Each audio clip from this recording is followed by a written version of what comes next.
tech. Okay, so on the call we have Lamide and myself. So we are the co-founders of the Professional Network. And Penn does a lot of things, including events where we do networking and upskilling masterclasses, but we also are now helping anyone who has questions about potentially moving to Dubai for jobs. And today we are joined by Imrana and Dane, who are both working in the tech industry, and they're here to answer any of your questions and mine as well, I suppose. So just to get started, if I can ask you to introduce yourself in your own words about what you do now, how long you've been in Dubai. So Imrana, maybe we'll start with you first. Sure. Thanks, Shane. My name's Imrana. I am the head of experience platforms at Monster Lab. And basically, head of experience platforms encompasses improving a user experience.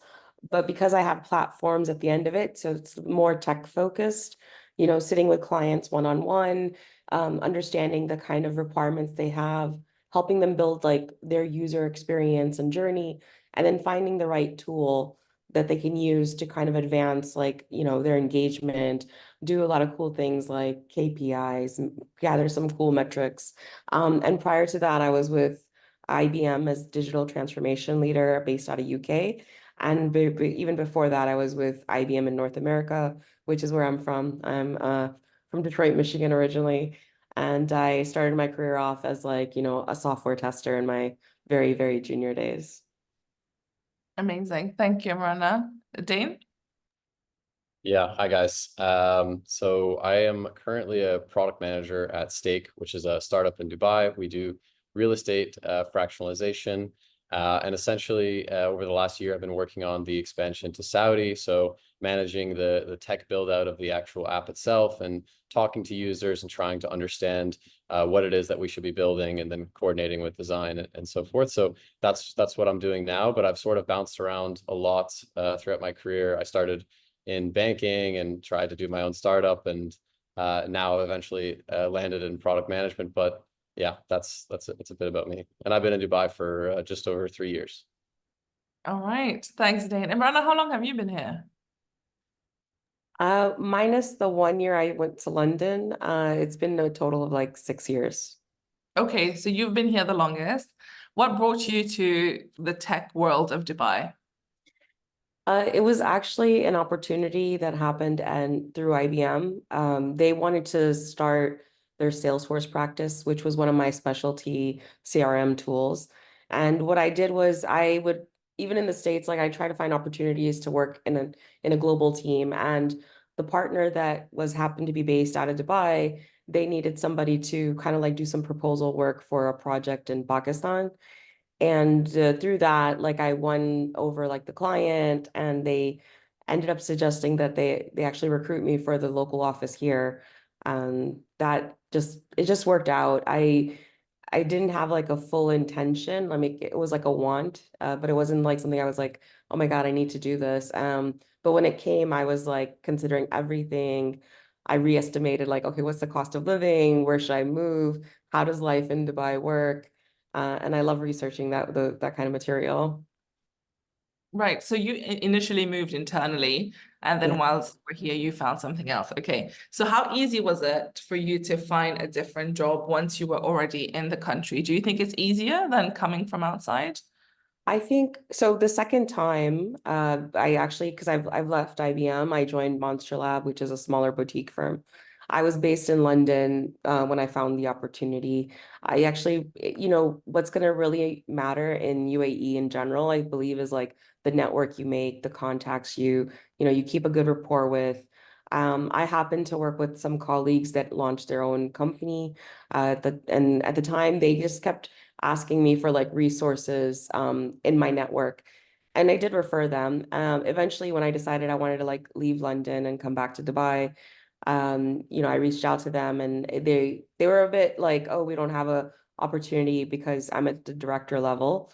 But then something just ended up panning out, and they were like, we circulated your CV with one of our clients, and we'd actually like to like have you join us. And then they went through the interview round. So normally when I actually do mentor people about like finding opportunities in UAE, I always say like it is easier when you're in the country, but always do the research beforehand, like which industry you want to work in, what's your target look like, what are you looking to make? Because just in the 1 year that I was away and I came back, the demographics of UAE has changed and it's become even more competitive for any expat, especially if you're coming from the West, to, you know, see those opportunities.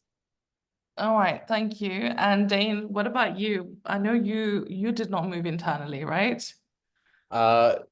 Sort of. It was like a bit of a weird dynamic of how I ended up here.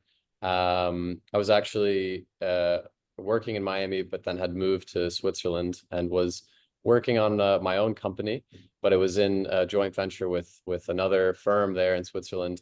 And to be honest with you, Dubai was sort of the last place that I saw myself being. It didn't even kind of cross my mind at the time. And I had taken a weekend trip and I got stuck where I was because of COVID. I wasn't able to fly back. And the person who was in charge of the company we were partnered with basically said, look, we have one guy in Dubai. They're starting an office. We're thinking about starting an office there. Why don't you just spend a few weeks there and then we'll get your visa to come back. And I fell in love with the energy in Dubai over my first few weeks. And I called the CEO of the company and just said, you know, can I help the efforts of expanding here, sort of put it out there. He thought it was a great idea. We needed more hands here and just never looked back. Been in Dubai since then. Spent another year with that company before I left. But yeah, it was really by chance. I didn't think I'd be in Dubai, but honestly, I've learned a lot about the market, especially after that. But it was really by chance. Okay. And then after that, how did you, what was your strategy when it came to applying to your next few roles, for example? How did you end up at Stake? Yeah. So after I left the company, I actually didn't have anything else lined up, which is a bit unusual. I didn't really know what I wanted to do with my career after that. So I basically reached out to people from different industries and I wasn't trying to get hired. I was just reaching out to them to try to understand their industry and just really learn how they talk, how they think. So I was reaching out to people in venture capital, in product, software engineers as well. I really had no idea where I would go next. And for all of them, I just asked them for books and podcasts and recommendations for learning. And through that process, I met a mentor, which I think is really important, is finding someone that you can really look up to. And this person had recommended me book after book, and I just kept on going back to that person. His name is Finn.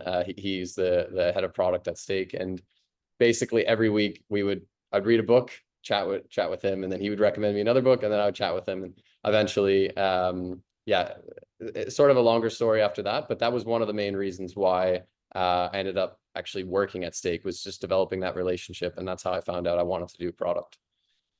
Amazing. And while we're on the topic now, both of you have mentioned the importance of networking and how that can usually lead into any potential opportunity. What advice do you have for people who are trying to network in Dubai, especially, and if they're not here yet, what advice do you have on how to network effectively? Dane, let's start with you, given that I'm with you right now. Yeah, I would say one of the things is I have found success in networking by not asking for much. Like I never found success by reaching out and asking to learn more about their company or learn about their open roles or anything like that. I really just asked them to talk about themselves. I found that people really like to talk about themselves, that, you know, in general, people like the feeling of describing themselves and things like that. So I would just ask people to tell me about their experience or tell me about themselves. And a lot of times I was able to get on the phone with them or just chat with them. And I find just not asking for anything, just purely reaching out to say, look, I'm in this industry. I want to make other connections in this industry. Like I want to build sort of this community. And I think that, that's a way to do it. And that's been successful for me. It's basically just not asking for much.